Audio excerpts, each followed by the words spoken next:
سڵاوتان لێبێت خۆشحاڵم جارێک تراتمەوە خزمەتتان راپۆرتێکمان بۆ ئامادەکردوون لە دەستپێکی بەرنامەکەماندا دەربارەی سمارت هاوس زانیاری زیاتر لە ناوم راپۆرتەدا دەبینین فەرمووی.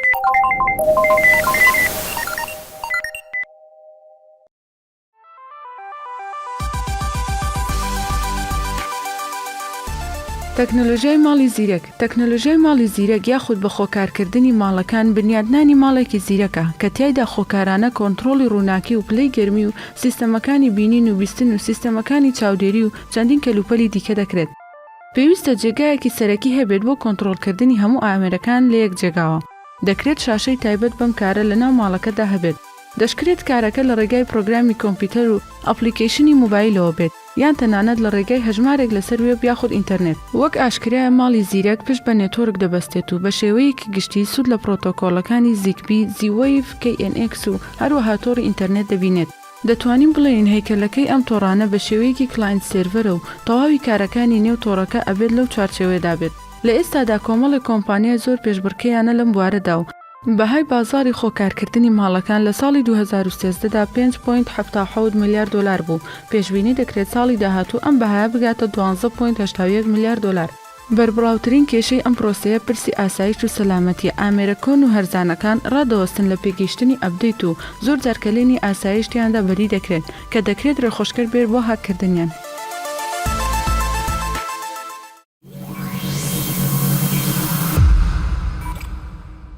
وەک هەمیشە لە بەرنامەکەماندا کۆمەڵێک هەواڵی تەکنۆلۆژی نوێمان بۆ ئامادە کردوون. بۆ ئەم بەرنامەیەشمان هاوکارم فێنک کۆمەڵێک هەواڵی تەکنۆلۆژی نوێی بۆ ئامادە کردوون. با پێکەوە بیبینین.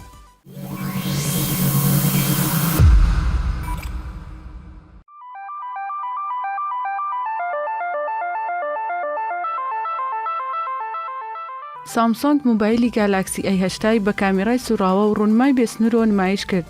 کۆمپانیای سامسۆنگ موبایلێکی نوێی بە خاوەن کامێرایەکی سوراوە کە لە کاتی خواست لەسەر چرکاندنی وێنەی سێلفی بەڕووی پێشەوەدا دەسوڕێت. ئەمەش وا دەکات ڕوونماکەی خاوەن هیچ کامێرایەک نەبێت و هیچ نۆچێکیش لەسەری بوونی نەبێت. خاوەن ڕوونمایەکە بە قەبارەی 6.7 ئینچ لە جۆری سوپەر ئەمۆلێد، کامێرا سوراوەکەی 3 دانن و ڕوونیان 48 مێگاپیکسڵە و دانەیەکیان تایبەتە بە هەستەوەری قوڵی سێ دووری. پرۆسێسەری سناپدراگۆن 700 لەسەر جێگیرە و خاوەن ڕامێکە بە فراوانی 8 گیگابایت و بیرگەیەکی ناوەکەی بە قەبارەی 128 گیگابایت و لەگەڵ پاتریەک بە توانستی 3.7 میلی ئەمپێر مۆبایلەکە لە ڕێکەوتی 29 مانگی داهاتوو بەردەست دەکرێت.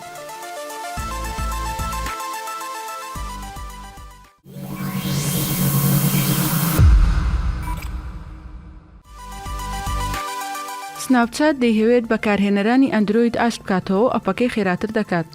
زۆرینەی بەکارهێنەرانی ئەندرۆید ماوەی چەند ساڵێکە لەگەڵ ئەپی سناپچاتدا لە پەیوەندیدان. زۆرینەیان گلەیی خاوی و هەبوونی کێشەی زۆر لە ئەپەکەدا دەکەن. لە کاتێکدا ئەپەکە لە iOSدا زۆر پێکێشەترە و گرنگی زیاتری پێدەدرێت لەلایەن سناپچاتەوە. لە کۆتاییدا و لە دوای ساڵێک بەسەر قاڵبوون بە داڕشتنەوەی ئەپەکەوە، کۆمپانیای سناپچات وەشانێکی نوێی لە ئەپەکەی بۆ ئەندرۆید بەردەست کرد بە داڕشتنەوەی ئەپەکە. نۆی 4 کۆمپانیای سناپچات وەشانێکی نوێی لە ئەپەکانی ڕەوانەی کۆگای گۆگڵ پلەی کرد. گۆڕانکاری لە دیزاینی وەشانە نوێەکەی ئەپەکەدا نەکراوە، بەڵام هەستی پێدەکرێت کە چەند جارێک لە چاو وەشانی پێشووتر خێراتر بووە و هاوشێوەی وەشانی پێشووتر ئەرکەکان بە کەمتر خەمی ئەنجام نادات، بەڵکو ئەرکەکان بە زوویی لە بەرامبەر کاردانەوەکاندا ئەنجام دەدات.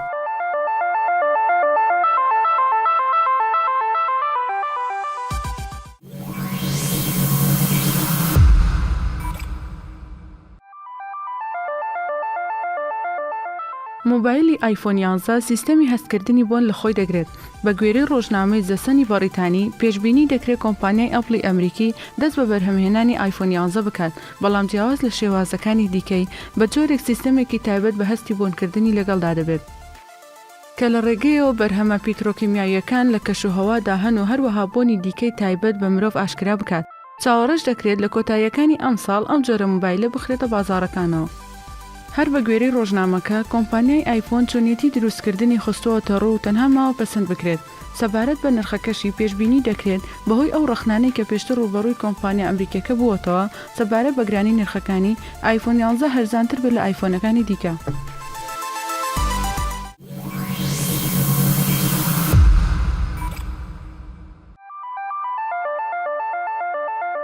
بۆ یەکەم جار سامسۆنگ 5G بۆ مۆبایلەکەی بەکارهێنا. بۆ یەکەم جارە کۆمپانیای سامسۆنگ یەکەم مۆبایلی خستە بازار کە لە ڕێگەیەوە نەوەی پێنجەم یاخود 5G کار بکات. بەمەش کۆریای باشوور دەبێتە یەکەم وڵات کە تۆڕی 5G بۆ مۆبایلەکانی بەکاردەهێنێت. مۆبایلەکەی سامسۆنگ ناوی گالاکسی ئێسدەی 5Gە لە خستنەڕوویکی ئاشکرادا مۆبایلەکەی نمایش کرد. بەمەش کۆریای باشووری کۆمپانیای سامسۆنگ دەبنە یەکەمینی سەرئاستی جیهان لە بەگەرخستنی نەوەی پێنجەم بۆ ئامێرەکانیان. کۆمپانیا گەورەکانی جیهان لە کێبڕکێدا بوون بۆ ئەوەی 5G بۆ ئامێرەکانیان بەکاربهێنن. دوای هەوڵێکی زۆر کۆمپانیای سامسۆنگی کۆری توانی گالاکسی ئێسدەی 5G بخاتە بازاڕەوە.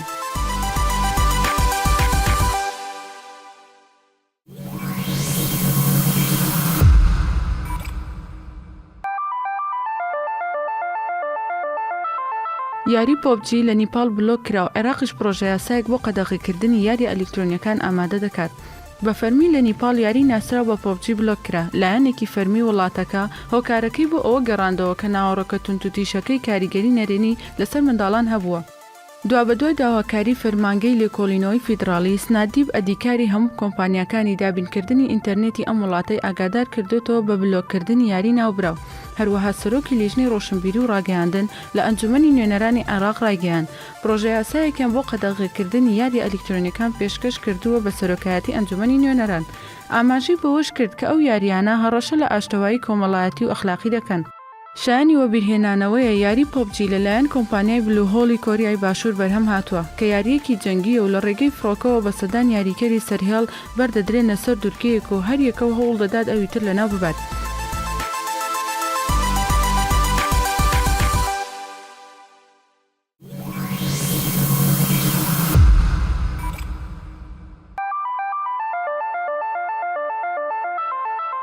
سکایپ تایبەتمەندی سکرین شێرینگی بۆ iOS و ئەندروید ڕاگەیاند. سکایپ تایبەتمەندی هاوبەشی پێکردنی ڕوونمای موبایل سکرین شێرینگی بۆ ئەندروید و iOS وەکو تاقیکاری بۆ ئەوانەی بەشداری بەرنامەی تاقیکردنەوەی سکایپن بەردەست کردووە. ئامێرەکە چیتر سنووردار نییە لە ئەنجامدانی کردداری تر لە ڕێگەی سکایپەوە. لەگەڵ دوای نوۆشان ئێستا دەتوانن ڕوونمای موبایلەکەت لەسەر ئەندروید و iOS لە کاتی پەیوەندیکردن هاوبەشی پێ بکەیت. ئاسایی بۆ دەستپێکردنی پەنجە بنێ بە شەیر سکرین. دەتوانیت پرێزنتەیشنی پاوەرپۆینت پیشانی هاوپیشەکانت بدەیت یان لەگەڵ هاوڕێ و دۆستانت ئاسایی لەسەر ڕوونمای موبایلەکە چی هەبوو پێشنیاری یەکتری بکەن. دەتوانیت بازاری سەرهێڵی بەیەکەوە بکەن یان سەیری وێنەکان بکەن بەیەکەوە. لە ئێستادا ئەم تایبەتمەندیە وەکو تاقیکردنەوە بەردەستە بۆ ئەوانەی بەشداری تاقیکردنەوەی وەشانە تاقیکاریەکانی سناپیان کردووە پێشتر. لە داهاتوویەکی نزیک بۆ گشت لایەک تایبەتمەندی نوێیەکە بەردەست دەبێت.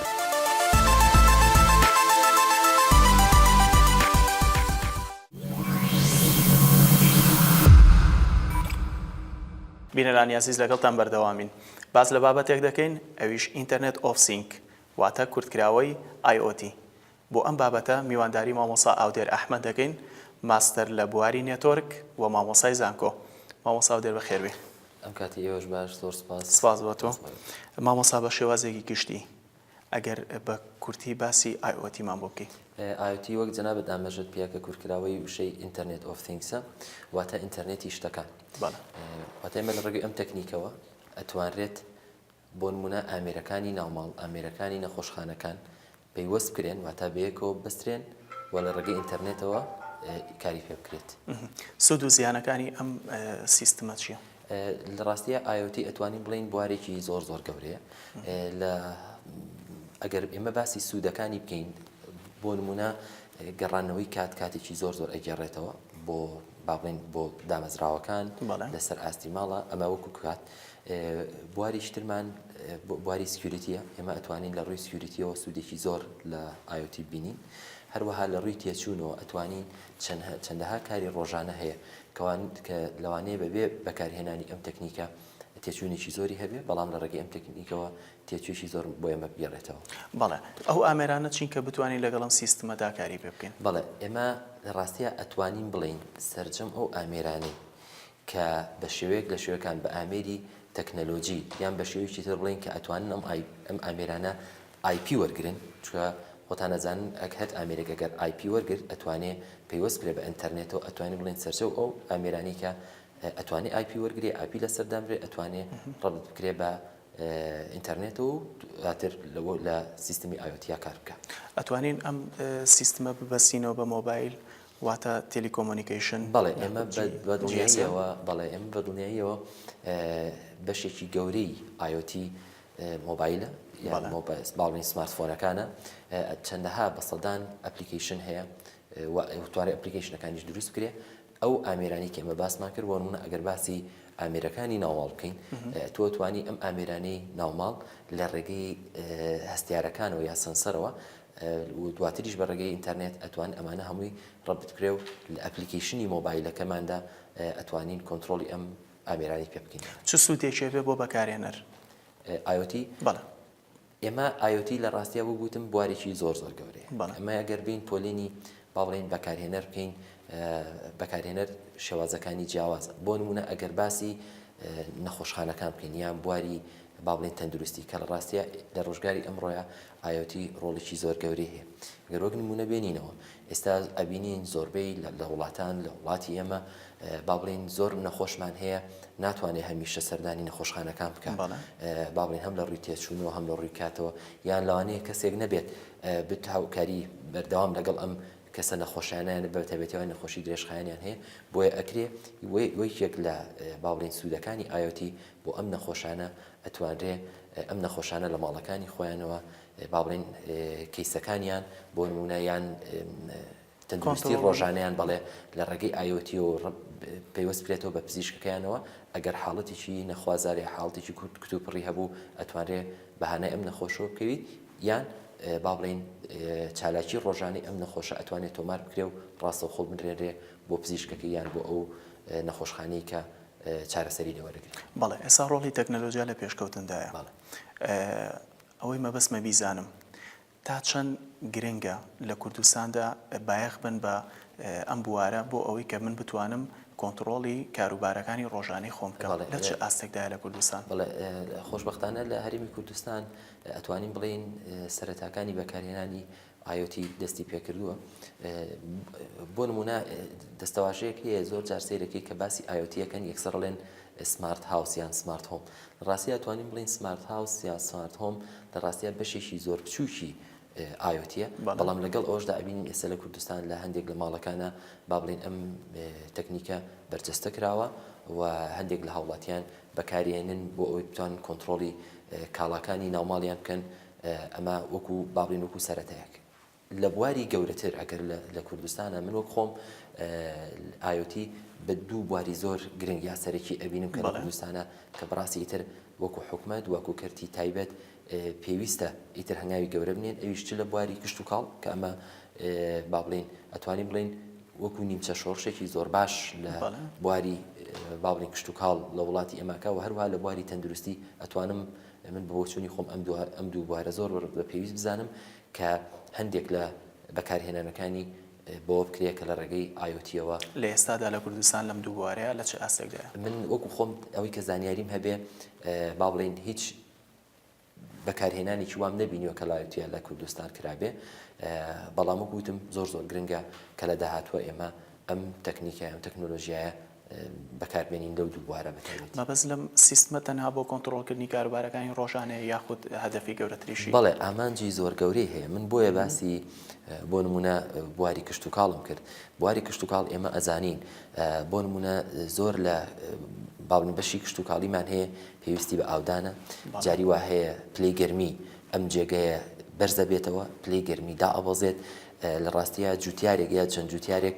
لەوانەیە لە هەندێک بارودۆخی نالەبارە ئەگەر کەش و هەوا زۆر گەرم بێ ئەگەر کەش و هەوا زۆر سارد بێ لەوانەیە نەتوانێت فریای هەموو بەروبوومەکەی بکەوێت کە ئایا ئەمە ئاوی پێویستە ئایا ئەمە بۆ نمونە پلەیەکی گەرمای زۆرە یان نزمە بۆیە ئەکرێت لە ڕێگەی IoT-ەوە لە ڕێگەی ئەو تەکنیکەوە سەرجەم ئەو داتایانە ئەو زانیاریانە ڕاستەوخۆ بە جوتیار بە بۆ ئەویش ڕاستەوخۆ هەستێت با بڵێن بە ئەنجامدانی ئەو کاری کە پێویستە یعنی ئێستا لە زۆربەی با بڵێن لە وڵاتانی دەرەوە با بڵێن ئەو سەردەمە بەسەر چووە کە جوتیارێک یا چەند جوتیارێک بەسەر با بڵێن شوێنەکەیانە بگەڕێن بزانن چ بەشێکی ئاوێت کامە ئاوی زۆرە بەڵام ئەوانە هەمووی وەکوتم لە ڕێگەی ئەو هەستەوەرانەوە یا ئەو سەنسەرانەوە ئەکرێت ڕاستەوخۆ زانیاری بە جوتیارەکە بات ئەویش هەستێت ئیشەکەی ئەنجام با کە پێویستە بۆ بەڵێ ئێستا لەوانەیە بینەر پرسیارێکی بۆ دروست بێ ئەم سیستمە ئەتوانێت لە کاتی ڕوودانی هەر حاڵەتێکدا ئاگادارمان کاتەوە لە ڕێی SMS یاخود ڤۆیس ئەلەرمێکەوە؟ بەڵێ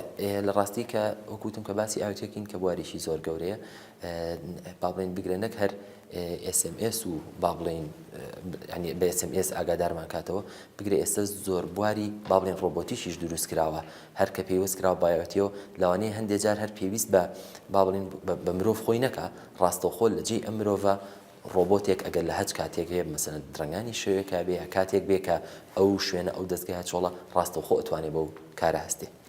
چ تەکنۆلۆژیایەکەیە هاوشێوەی IoT بێ؟ ئێمە ئێستا ئەتوانین بڵین درێژکراوەی IoT کە پێی ئەوترێ ئینتەرنێت ئۆف ئێڤریثینگز ئەمە ئەتوانین بڵین تەکنەلۆژیایەکی درێژکراوەی IoTە. ئێمە ئەگەر وەکو لە سەرەتا باسمان کرد ئێمە کاڵین IoT یا ئینتەرنێتی شتەکان واتە بەکارهێنانی ئینتەرنێت و بەستنەوەی بە با بڵین کاڵا بەرجەستەیەکانەوە بۆ نمونە تۆ تەلەڤیزۆنە سەتەلایتە ئامێری ساردکەرەوەی ئەمانێ بەڵام ئێستا کە باسی باڵێن ئینتەرنێت ئۆف ئێڤریثینگەکەین واتە چ ئینتەرنێت چ پارچە فیزیایەکان بەرجەستەیەکان خەڵک ئەوەی کە بەکاری ئێنێ داتا کە ئەمە بوارێکی گەورەترە. بوارێکی گەورەترە لە چییە؟ ئێستا ئینتەرنێت ئۆف ئێڤریثینگ لەوە دەرچووە کە تەنها با بڵین بێوێت هەندێک کۆمەڵێک ئامێر لە جێگەیەکدا لە شوێنێک کۆنتترۆل بکە بەڵام ئەو ئێستا بۆ چییە؟ بۆ کۆکردنەوەی داتایەکی زۆرە و بڕیاردانێکی ورترە کە ئەمە ئەم بوارە ئێستا ئەتوانم بڵێم لە زۆربەی وڵاتە پێشکەوتوەکان ئینتەرنێت ئۆف ئێڤریثینگز ئەوە ئێستا با بڵێن بەکارێت و بەرجەستاکە. لە ڕووی سکیوریتیوانە IoT چ هەدەفێک بەڵێ کە باسی ئێمە لە ڕاستی دەستەواژەیەک هەیە با بڵێن بۆ IoT کە هیچ پێوترێ CCPS واتە Complexity, Compatibility, Privacy and Security ئەم چوار دەستەواژەیە لە ڕاستی ئەتوانین بڵێن ئەمانە وەکو ئەتوانین زیاتر باسی بڵێن خاڵە لاوازەکان یان کێشەکان. یەکێک لە کێشەکانی لە ڕاستی کە IoT کە با بڵێن ڕوبەڕووی ئەبێتەوە با بڵێن کێشەی کۆمپاتبڵیتیە بۆ چونکە ئەم سەدان هەزار ئامێرە ئەم میلیۆنەها ئامێرە ئەگەر هەمووی بینی بەیەکەوە بەستێتەوە لە ڕاستی زۆر جار ڕواڕێکەوێ نەگونجاندنی ئەم ئامێرانە چ لە ڕووی ئۆپەرێتنگ سیستەمەکەیەوە چ ڕووی ڤێرژنیەوە چ ڕووی مۆدێلەوە خێراییەوە ئەمانەیەکێکە لە کێشەکان وەکوتمان وەکو کۆمپلکسیتی لە ڕاستیە هەندێک جار با بڵێن IoT دروستکردنی و بەڕێوەبردننی کارێکی ئاسان نییە کۆمەڵێک شارەزای باشیەوە کە ڕۆژان ڕاستە سوودێکی زۆر گەوری هەیە بەڵام لە ڕووی تریشەوە شارەزایەکی باشی ئەوێتەوە ئەم ئامێرە مەرج دروستکردنەکەی نیە و بەڕێوەبردنەکەی خاڵیش ترمان هەیە پرایڤسی زۆر کەس هەیە لەوانەیە بڵێ من ئەم تەکنیکیان ئەم تەکنۆلۆژیا بەکار نایەنم بۆ لەوانەیە بڵێ من با بڵێن داتا تایبەتەکانی خۆم لەوانەیە بکەونە مەترسیەوە لەوانەیە بکەونە دەستکەسێکی تر و لە ڕووی سکیوریتیشەوە ئەتوانین بڵێن ئەمەی ئەو خاڵێکە با بڵێن بەڕێز ئاماژە پێە دوولایەنەوە ئەتوانین بڵێن لە هەندێک لایانی سکیوریتی باش کردووە و هەندێک لایانی سکیوریتی تا ئێستاش جێگەی بەڵێ گومانە. مامۆستا ئەمەوێ ئەوە بزانم تەکنۆلۆژیای IoT لە ئێستاە لە کوردستان وەکو ئەزانین ئەتەرنێت باش نییە و زۆر بەمان ڕەنگە ڕۆشنبیری بەکارهێنانی ئەم سیستمەمان نەبێت. بەڕێزت چ پێشنیارێکت هەیە بۆ ئەو کەسانی کە بیانەوێ ئەم سیستمە بەکاربێنن و مامەڵی پێوە بکەن؟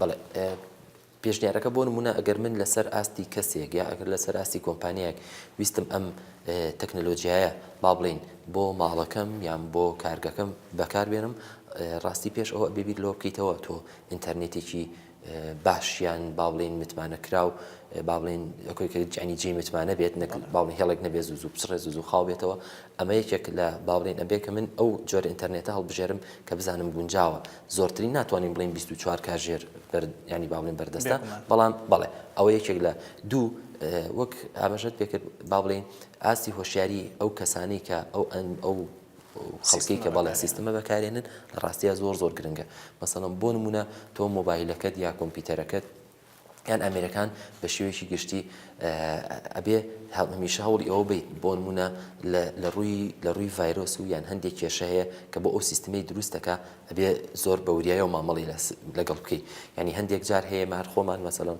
ڕۆژانە مۆبایلەکانمان یا کۆمپیوتەرەکانمان ئەگەر هەندێک سایت و با بڵێن هەندێک بەرنامی پێ بکەینەوە لەوانەیە دووچاری با بڵێن تێکچوون خاوبوونەوە یان ڤایرۆس بوونەوە بۆیە بەڵێ بە تاکید وا باشترە لەگەڵ ئەوەی کە ئەگەر ئەم سیستەمە ئیش پێ بکەم یان ئەم بەکاری بێنم ئەم تەکنیکە ئەبێ بیر چ لە ئینتەرنێتیشی باش بکەمەوە و چ لایەنە سکیوریتیەکەشی ئەمریکان بە شێوێکی وا بەکاربێنی کە پارێزراوێت. بەڵێ ئەم بابەتە زانیاری زیاتر و پرسیاری زیاتر هەڵەگرێ بەڵام کاتی بەرنامەکەم من ڕاستی کۆتایی هاتووە ئەگەر تۆ هەر شتێکت ماوە فەرموو.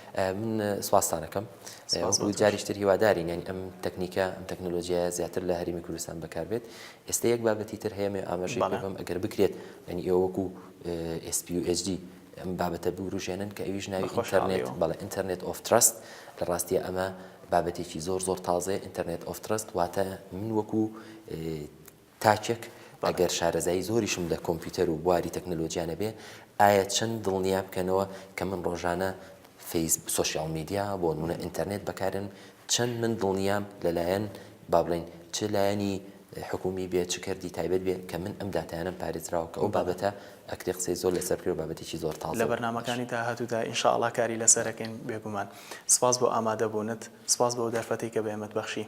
بەو هیوایەم سەرجەم پرسیار و وەڵامەکانمان لە ئاستی داخواسی ئێوەیە بوو بێ.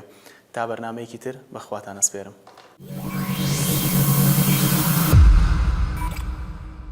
ئێستا ژەرچینە لای مامۆستا کۆسار تەواوکەری بەرنامەی CCNA هەفتەی ڕابردوومان بۆ ڕوون دەکاتەوانێ. فەرموو. ئەم کاتتان باش هاوڕێیان خۆشەویستان خۆم بە خۆشحاڵە زانم لە بەرنامەیەکی نوێ لە بڕگەکانی SPUTech بە خزمەتانەگەم. ئەمڕۆ ئاتوین لە یەکێک لە بەرگە تازەکانمان باسی لە بەرگە تازەکانی SPUTech باسی ریمۆت دسکتۆپ کۆنێکشن هەروە ویندۆز ریمۆت ئەستانتان بۆکەم. ئەمە کە لە حەڵخەکانی پێشووە باسمان کرد چۆن پێرتوپێری نێوان دوو کۆمپیوتەرەکەین چیمان پێویستە و هەروە زۆری شێبڵەکان و شەری فۆڵدەرمان خوێن. ئەمە یەکێک لەم بابەتانە چیە؟ ئەمڕۆین باسی ڕێمەدۆستەکەن ئاماژە بین بە بەرنامەکە پێویستە ئەم دوو کۆمپیوتەری کە ئێمە ئیشی لەسەر دەکەین کۆمپیوتەری یەکەم لەگەڵ کۆمپیوتەری دووەم پێویستە ئەم دوو کۆمپیوتەرە کۆنێکشنیان بێت کە لە حەڵخەکانی پێشوە بازمان کرد لە ڕێگەی کۆماندی CMD-ەوە چوین کۆنێکشنەکەمان کرد بینە سەر PC یەک ئەو هەنگاوانەی کە ئەمەی بینیم بۆی ئەم دوو کۆمپیوتەر لە ڕێگەی ریمۆتەوە ئەچمە سەر مای کۆمپیوتەر یەکێک لە کۆمپیوتەرەکان کلیکی ڕاست یان ڕایت کلیک ببورن کلیکی ڕاست یان ڕایت کلیک پرۆپێرتی هینە سەر ئیعازیەکمان هەیە ریمۆت سێتین باشە لە دوای ئەوە ئەڵێن پێویستە ئەلۆ ریمۆت ئەسیست کۆنێکشن بکەین تو زیس کۆمپیوتەر یعنی ئەڵێ ئەتەوێت ئەم کۆمپیوتەرە لەم کۆماندە ئیشکە ئەڵم بەڵێ لە خوارەگەر لە ریمۆت دێسکتۆپ سێ عازیاوە دۆنت ئەلۆم هەیە لەگەڵ ئەلۆم هەیە ئەلۆ کۆنێکشن فرۆم کۆمپیوتەرم هەیە هەروە ئەلۆ کۆنێکشنمی ئۆنلاین فرۆم کۆمپیوتەر ئەگەر ئاماژە بن ئەوەی یەکەمیان یعنی دۆنت ئەلۆ بۆم کۆمپیوتەرە نەبێ دووەمیان ئەمە بۆ هەر ڤێرژنێ بێت ئەها ئەلێ ڕەنین ئەنی ڤێرژن ئێمە باشترە دایمەن اختیاری دوم هەڵبژێرین سێمیشیان ئەمە لەسەرە و مۆدویزەرەیە کە خۆت ئەتەوێت باشترین اختیار کەواتە ئەبێ ئەلۆ کۆنێکشن فرۆم کۆمپیوتەر هەڵبژێرم ئەمەم هەڵبژار ئەنجا ئەڵێم سلێکتی ویزەرەکەکەم باشە ئەدیەکەم ئەد هەڵبژێرم ئەنجا ئەڵێم ئەدڤانس کلیکەکەم لەسەر ئەدڤانس فاین ناو باش لێرە ئەگەڕێم بۆ ناوی ئەو ئەدمینیستەرە لێرە ئەگەر ئاماژە بن کۆمپیوتەر یەکەم ئەدیسفەرەکەی لە جۆری PC1ە لە دوای کە ناوەکە ئەمە چەند ناوێکم هەیە بەڵام من لەسەر PC1 کلیکەکەم ئەڵێم ئۆکەی ئۆکەی هەمووی ئیعازەکانی ئۆکەی ئەەکەم ئەتاوەکو ئەچمە سەر کۆمپیوتەری دووەم ئێمە ئەچینە سەر کۆمپیوتەری دووەم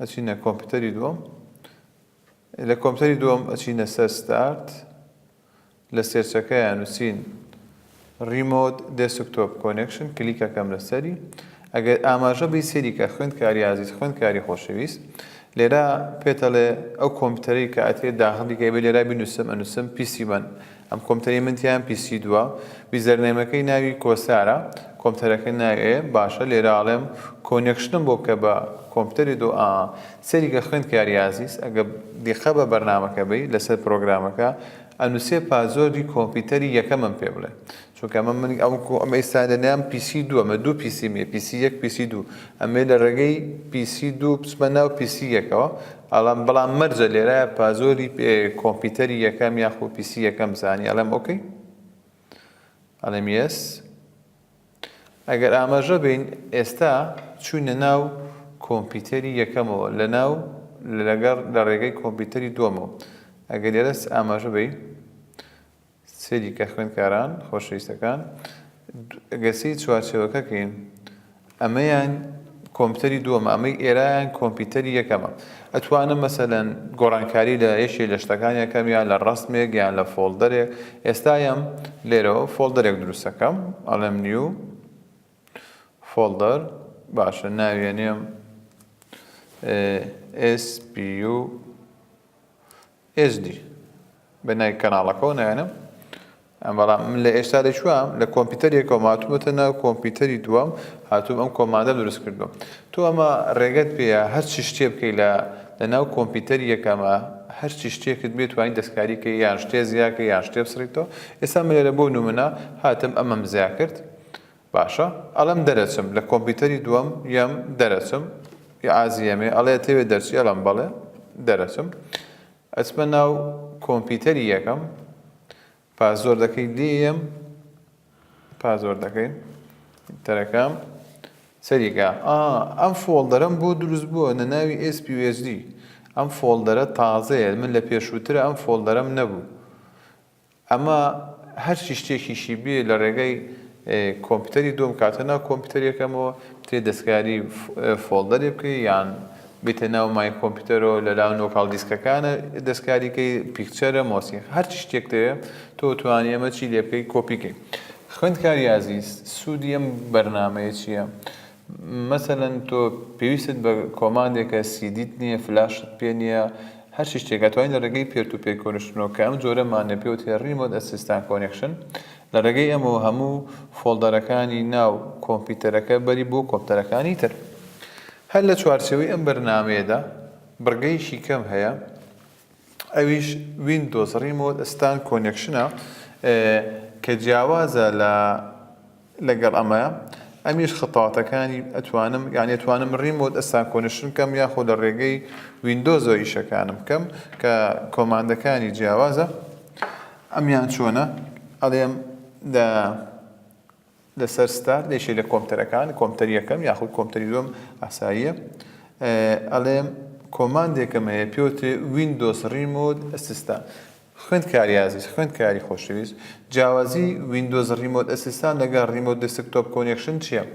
ویندۆز ریمۆت ئەسیستان ئەتوانین بڵێن چالاکترە یان ئەتوانین بڵێن ڕێگەی زیاتر پێدرێ وەک ئەو کردارانەی کە ئەتوانم لە ناو ریمۆت دەست و کۆنێکشنای بکەم ویندۆز ریمۆت دەستان زیاترە ئەمەلیەکانی ئەم چالاکیە کلیکەکەم یکەمەوە ئەڵێم invite someone ئەڵێ ئەمەوێت ئەتەوێ invite یاخود ئەتوانم بڵێم ئەتەوێت داوەتی یەشێ بکەی بۆ ناو ئەم بەرنامەیە ئەمە ئەڵێم داوەتی یەشێکەکەم ببرن داوەتی یەشێکەکەم ئەگەر ئاماژەی بێ invite کلیکەکەم من یەشێکم داوەت کرد سیڤ زەکەیەکەم باشە ئەڵێت لە شووا سیڤیکەی ئەتوانگە ئاماژە بم لە ناو بەرنامەکەیە ئەڵێم invite شتێکم ناوی ئەنێم invention SPU inventionی چی SPU باشە ئەڵێم با لە ناو دێسکتۆپا بێ و سیڤێکم باشە خوێندکاری ئازیک سیرکە پازۆردێک دەهاتێ تۆ باشتر وایە پێشوی ئەم کردارە بکەی ئەم پازۆردە ئەو فۆڵدەری کە من لە حەڵقەکانی ڕابردووە باسمان کرد چۆن فۆڵدەرێکمان شێر کرد ئەو فۆڵدەری کە ئێمە شێرمان کردو چونکە ئەم بەرنامەیەمە تاوکەری بەرنامەکانی پێشوە تۆ پێویستە شێری فۆڵدەرت پێشتر زانی بێکە چۆنەکرێ ئەم پازۆردەم هەیە کۆپیەکەم ئەمە پازۆردەکەیم کۆپی کرد ئەڵێم کۆنترۆل-سی یەم لە ناوێشیەکە مەسەن لە ناو تێزوەنە ئەڵێم تێزوەنەکەمەوە یەکێ لەم فۆڵدەرانە ئەم ئینڤۆنەشە تازەی کە من هەمە ناوی چییە؟ ئینڤۆنیشنی چی؟ SPU. باشە، فۆڵدەرێک دروست دەکەم لێرە، ئەڵێم نیو فۆڵدەر، فۆڵدەرێک دروست دەکەم، ئەڵێم SPU SD، نانێم SPU SD. باشە، ئەو پازۆردەی کە هێناومە لێرە ئەڵێم پێیست یەکەم، لەناو SPU SDە دا تێکسێک دروست دەکەم، ئەڵێم نیو تێکست دۆکۆمنت. باشە، لێرە چی یەکەم؟ لە نام تێکست دۆکۆمنتە یەکەمەوە پازۆردەکەم پێیست دەکەم، سەیڤ یەکەم بۆی هەر کاتێک ئیشم پێ هەبوو بەکارێنم، ئەڵێم فایل، ئەڵێم سەیڤ. زۆر باش. کەواتە ئەمە داخەم لەناو کۆمپیوتەریەکەمە هەنگاوەکانمنا، ئەچمە ناو کۆمپیوتەری دووەم. ئەگەر سێریکەی ئاماژەی کاتێک کە ویندۆز ریمۆت ئەسیستان دەکەین ڕسمی دەستێک شێرێک ئاوای تیا، یعنی ئەو فۆڵدەرت شێر کردو بۆ کۆمپیوتەری بەرامبەر، بۆیە تۆ ئاماژە بۆ بە. ئێمە ناو کۆمپیوتەری دووەمەوە، لەناو کۆمپیوتەری دووەمە ئاینەشت ئەچمە سەر ستارت، ئەچمە سەر ویندۆز ریمۆت ئەسیستانس، کلیکەکەم. ئەمە لەوەی تیا لە کۆمپیوتەریەکەمان ئینڤایت، ئەمە یەکێکە، بەڵام لێرە ئاڵێم هێڵپ، کەس هەیە ئەتوانێت یارمەتیمان بات، داوای یارمەتیەکە کۆمپیوتەریەکەم عازی یاوەڵێ بەڵێ من ئەتوانم یارمەتیت بەم. ئێمە سەر نێتۆرک، لە نێتۆرکەکە دوو کۆمپیوتەرم بێت، ئەگەر ئاماژەی پێی PC یەک ئاڵێ من ئەتوانم وەکو وایە، ئەمە گەر بیکەینە کورتە چیرۆشێک کۆمپیوتەری یەکەم، ئەڵێ من کەسێکم ئەتوانم هاوکارە کەسێک پێویستی بە هاوکاری من بێتوانم هاوکاریکەم. بۆیە داوەتنامانێرە هەر کەسێک پێویستی بە یارمەتی هەبوو لێرە کۆمپیوتەری یەکەمە. بەڵام کۆمپیوتەری دووەم پێویستی بە هاوکاری هەیە، بۆیە کۆمپیوتەری دووەم داوا لە کۆمپیوتەری یەکەمە هاوکاریکە، بۆیە لێرە لە کۆمپیوتەری دووەمە ئێمە بچمە ناو کۆمپیوتەری یەکەم، PC یەکەمەکەم. ئەو کۆماندی کە من تیامان نووسی بوو ناوی تێست1 بوو، بینێکم تیا کرد، ئینڤاشنێکم تیا کرد بە ناوی SPU. باشە، لە ناو SPUSD پازۆردێکم دروست کرد، لە ناو SPUSD پازۆردێکم دروست کرد، ئەو پازۆردە لێرە دوشەکەم، ئەوەی کە من نام نابوو ئینڤاشنی SPU، کلیکەکەم لەسەری، ئەڵێم ئۆپن، چاڕێکم تای کاتەوە، پێویستە لێرە پازۆردەکە کۆپیکەم، ئەڵێم ئۆکەی. باش، ئەمە کۆمپیوتەری دووەم یارمەتی نار بۆ کۆمپیوتەری یەکەم، بۆیە بێ بچمە کۆمپیوتەری یەکەم، لێرە قبوڵیکەم. ئەڵێ would you like to allow PC2 to connection to your computer؟ ئەڵێ ئەتەوێت پرسیار لە کۆمپیوتەری یەکەمەکە، ئەڵێ ئەتەوێت کۆمپیوتەری دوو بێتە ناو کۆمپیوتەرەکەت، بۆیە ئەگەر لێرە ڕێگەی پێنەیت ئەو یارمەتیەکەت قبوڵ ناکە. جیاوازی ریمۆت لەگەڵ ریمۆت ئەستان کۆنێکشن لەگەڵ ویندۆز ریمۆت ئەستان کۆنێکشن چییە؟ لە ریمۆتە ڕاستەوخۆ لە ڕێگەی شێری فۆڵدەرەکە ئەچوومە ناوی، بەڵام لێرە پێویستە کۆمپیوتەری یەکەم خۆی ڕێگەت پێ بە. ئەگەر ڕێگەت پێنیان تۆ ناتوانین بچە ناوی، لەوترا ڕێگە ئەو هاوکاری نادێت. دەڵێم یەس، ئەڵێم بەڵێ بابێت، ئەچمەوە کۆمپیوتەری دوو. ئەگەر لە کۆمپیوتەری دوو ئێستا حالیان لەم کاتەیە کۆمپیوتەری دووەم چۆتە ناو کۆمپیوتەری یەکەمەوە، بۆشە مینیمایزی کەم، ئەمە کۆمپیوتەری یەکەمە، ئەچمەوە ناو کۆمپیوتەری دووەم، لە ناو کۆمپیوتەری دووەمە بزانم چیم هەیە، سێریکە خوێندکاری ئازیز، خوێندکاری خۆشەویست. ئەمە کۆمپیوتەرەکەی خۆمە، کۆمپیوتەری دووەم، سێریکە ئەگەر ئاماژەی پێبین، ئەمە لێرە ئەمە کۆمپیوتەرەکەی خۆمە، کۆمپیوتەری دووەم چۆتە ناو کۆمپیوتەری یەکەمەوە. باشە، ئەتوانم هەرچی شتێکم بێ لە ناو کۆمپیوتەری یەکەمە بیکەم، هەر دەستکاریەکە دەوێت ئەتوانی بیکەین. بۆیە ئەڵێم ئەتوانم چمە ناو ئێرە، ئەڵێم چمە ناو کۆمپیوتەرەکە.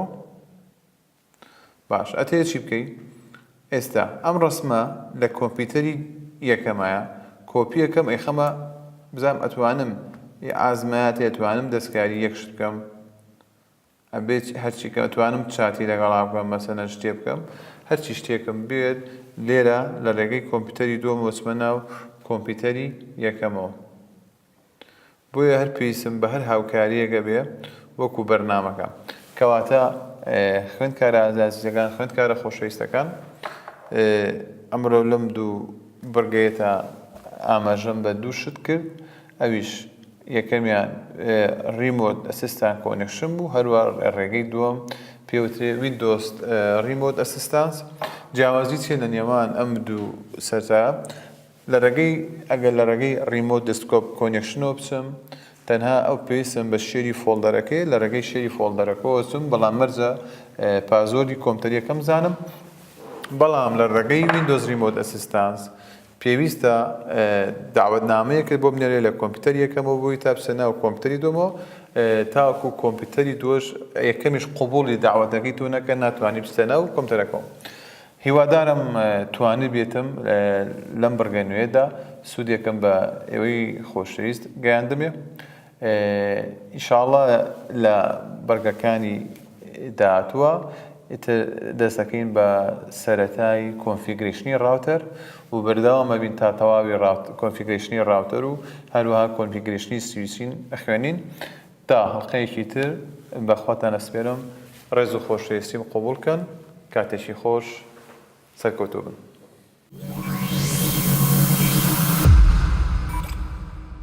لە کۆتایی بەرنامەی ئەم جارەشماندا گردە ڤیدۆیەکمان بۆ ئامادە کردوون دەربارەی مێژووی تەلەڤیزۆن و وە گەشە سەندنی تەلەڤیزۆن تا بەرنامەیەکی تر بەخواتان ئەسپێرین.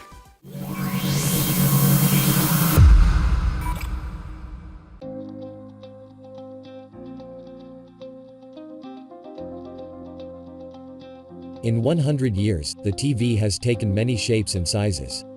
Here's the evolution of the television from the 1920s to today.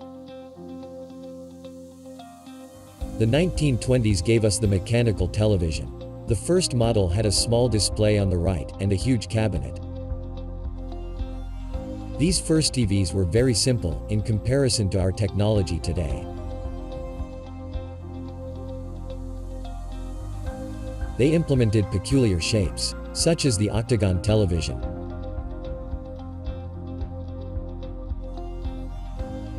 Although the technology was impressive, the video quality was not. Facial features were not recognizable unless makeup was worn in a specific way.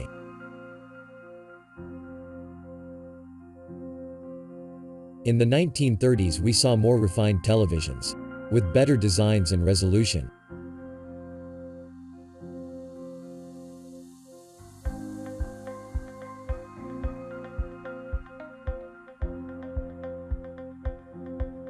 This decade saw a giant leap in video quality, from 100 scan lines at the start of the decade to 405.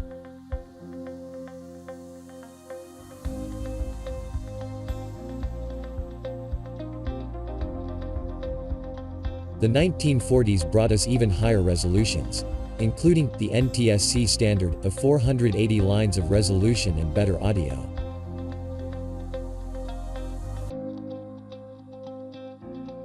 In the 1940s, it was difficult to produce CRT screens larger than 12 inches. So big screen TVs implemented projection techniques.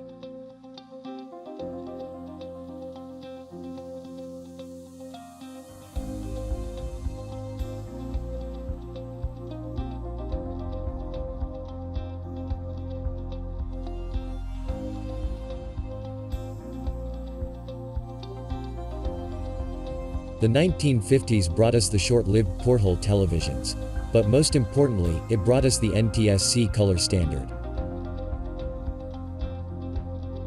But not many color televisions were sold until the following decade.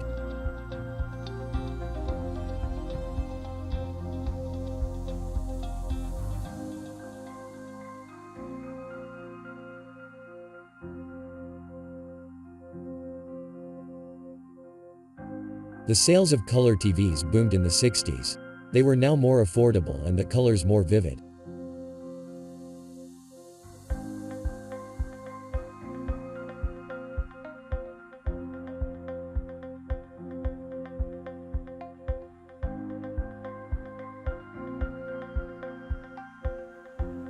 The 1970s brought TV designs for every taste and need.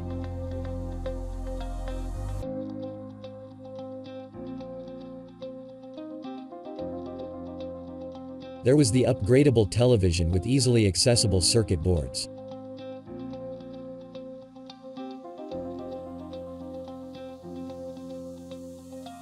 The futuristic televisions, which implemented curvy design patterns.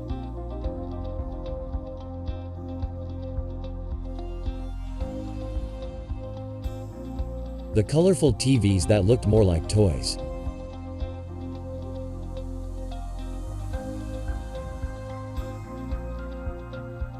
And the portable combos, which normally included radios and cassette decks.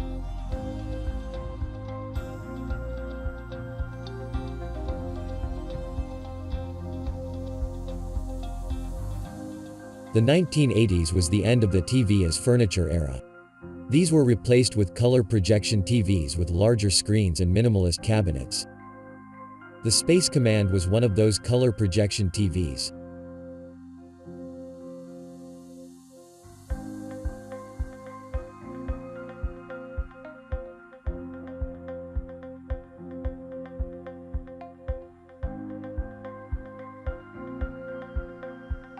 The 1980s gave way to the first LCD TVs. They were tiny and pixelated, but it was a huge step forward.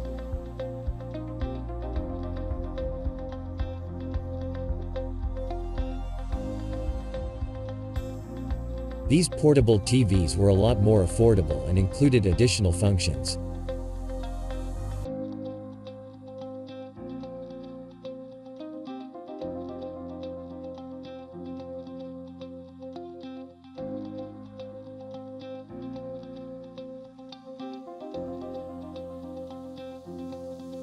This decade was all about Sony's Trinitron technology. As Sony's patent had run out, all competitors were free to use the technology. Combos such as this became really popular in the 1990s. They included FM radio and VCR. In the 1990s, Casio continued to improve their portable LCD TVs.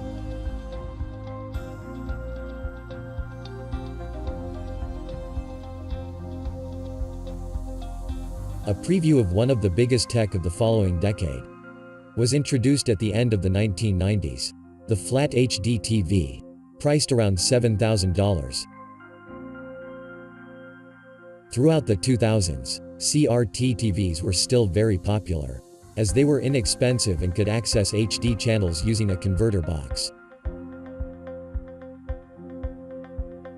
During this decade, LCD tech was finally able to compete with plasma, giving us LCD HD TVs.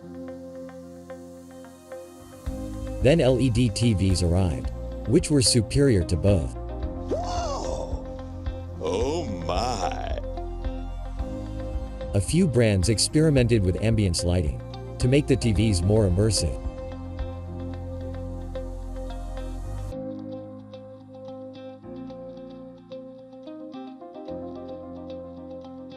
Through the decade, HD TVs became pretty smart. They were able to display content from your computer, as well as connect to different services on the internet.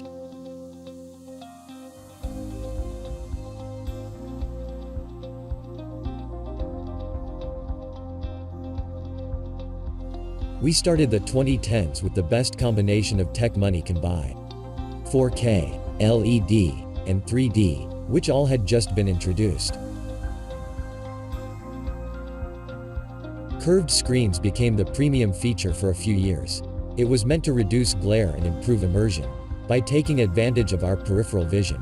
This works well for computer monitors, but it is barely noticeable on TVs. Something truly impressive was the introduction of wallpaper TVs. These are almost as thin as a credit card.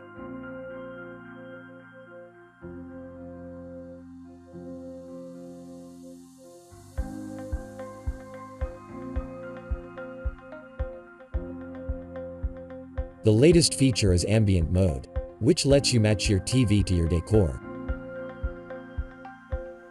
It allows you to display your TV as art or to match your wallpaper.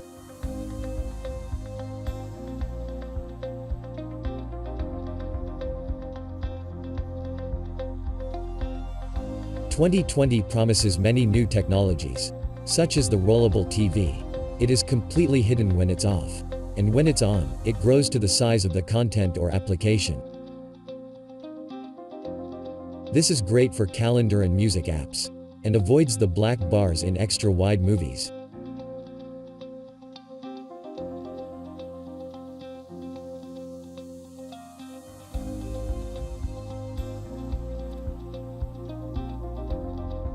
This is another discrete TV technology, but it will likely be used more for decoration and art than for entertainment.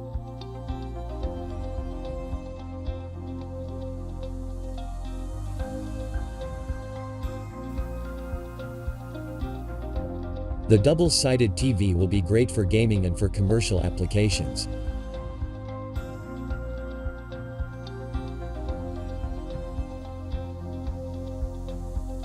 Tech is changing really fast, and so are our TVs. What do you think is next for the evolution of television?